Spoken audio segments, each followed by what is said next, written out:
வணக்கம் மக்களே. Day 3 of making beautiful aquarium from the waste tyre.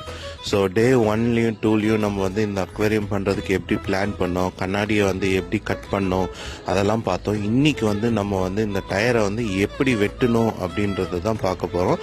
So மேலே வந்து தண்ணி ஊற்றுறதுக்கும் ஃபுட்டு போகிறதுக்கும் எல்லாத்துக்குமே வந்து நம்மளுக்கு ஓப்பனர் வேணும். ஏன்னா 2 பக்கமும் கிளாஸ் இருக்கிறத தொட்டு நம்மளால் உள்ளே ஆக்சஸ் பண்ண முடியாது. ஸோ அதனால் வந்து மேலே வந்து வெட்டுறதுக்காக அதை வந்து பென்சிலில் வந்து மார்க் பண்ணி வச்சிட்டேன். நான் எங்கள் வீட்டில் இருந்த ட்ரில்லை வச்சு குட்டி குட்டியாக ஓட்டை போட்டு அதை வெட்டி எடுத்துடலாம் அப்படின்றது தான் பிளான் பண்ணேன். ஆனால் வந்து ட்ரில்லு வந்து இறங்கவே இல்லை அந்த டயரில். ஸோ வேறு என்ன பண்ணலாம் அப்படின்னு போகும்போது ரெண்ட்டுக்கு வந்து இந்த மாதிரி ஒரு பிளேடை வந்து வாங்கிட்டு வந்தேன். ஸோ இந்த பிளேடே பார்த்தீங்கனாலுமே நான் ஃபஸ்ட்டு டைம் ஹேண்டில் பண்ணுறது தொட்டு கொஞ்சம் பயமாகவே இருந்துச்சு. ஸோ வீட்டிலேருந்து வெளியில் பால்கனிக்கு கொண்டு போயிட்டேன். அதில் பயங்கர புகை, நெருப்பு அந்த மாதிரிலாம் வந்துச்சு.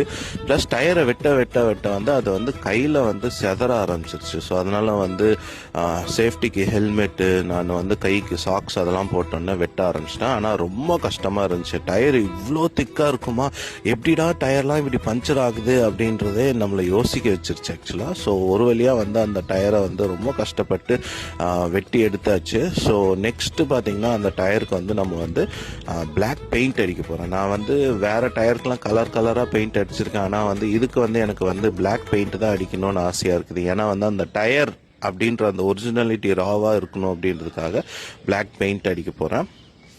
அப்புறம் அந்த டயர் வெட்டும் போது நான் 3 பிளேடு மாற்றிட்டேங்க. ஆக்சுவலாக 3 பிளேடு துண்டு துண்டாக உடஞ்சி போயிடுச்சு ஆக்சுவலாக. ஸோ எனக்கு அது ஆல்மோஸ்ட் வந்து எனக்கு ஒரு 1 hour ஆச்சு அந்த டயர் வெட்டி எடுக்க. ப்ளஸ் வந்து டே 1ஓட வீடியோ வந்து நல்ல ஒரு 3000+ வியூஸ் வந்து இது வரைக்கும் போயிருக்குது ஆக்சுவலாக. டே 2ல் வந்து வீடியோ வந்து அவ்வளோ ஒன்றும் சரியாக போகல ஆக்சுவலாக. இப்போ பார்த்தீங்கன்னா ஒரு 800+ வியூஸ் தான் இருக்கும். ஆனால் டோட்டலாகவே எனக்கு வந்து ஒரு 10 ஃபாலோவர்ஸ் வந்திருக்காங்க. ஸோ இந்த டே 3 வீடியோ எப்படி போகுது அப்படின்றத பார்த்து நம்மளால ஒரு அளவுக்கு ஜட்ஜ் பண்ணி கால்குலேட் பண்ண முடியும் ஆல்கோரிதம் எப்படி ஒர்க் ஆகுது அப்படி. ஸோ நெக்ஸ்ட் வீடியோவில் வந்து எப்படி நான் வந்து அந்த கண்ணாடியை ஒட்டுனேன் அப்படின்றத பார்க்கறதுக்கு இந்த பேஜை ஃபாலோ பண்ணி வச்சுக்கோங்க. தேங்க்யூ மக்களே.